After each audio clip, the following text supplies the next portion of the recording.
Ito naman bro mga sis, ito naman ang istampita mga bro masis. Ito ang istampita mga bro masis. Ay protect, protection sa masamang tangka o sa mga loob o sa ito ay butidira. Mas maganda mga bro masis kung dalawa yung kunin mo. Kaya itong garapa mga bro masis ay pang-inom.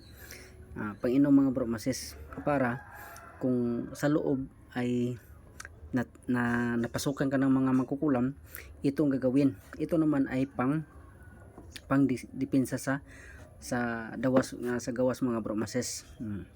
Amon nga amon siya dapat dalawa yung makuha mo. Ito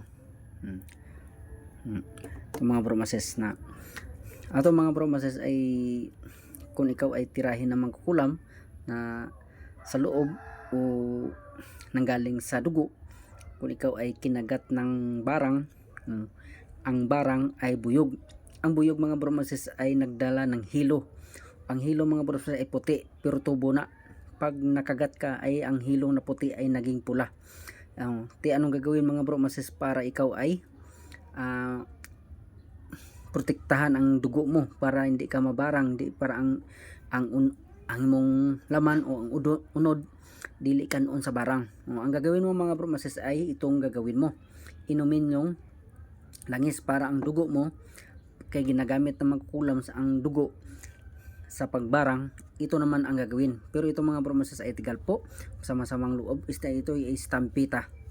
Ito mga bro masis, ito yung mga bro masis, inaral ko yung mga masamang mahika kay para kamo ay maligtas. Para lang sa may naniwala mga bro masis. Inaral ko mga bro masis, amo na alam ko ang lahat ng mga masamang mahika. Alam ko mga bro masis, pero may protektahan ta kamo. Amo na mga bro masis na ginawa ko para sa loob o yung hangin na tigalpo, pasok loob, amo na matatablan ka ng mga mangkukulam. Palipad hangin, o ang palipad hangin mga bro masis ay tigalpo. Ano ang tigalpo? Ay lason sa katawan. Pag nakapasok yung tigalpo sa katawan mo ay manghina ka, mangbalhas ka na daw yami.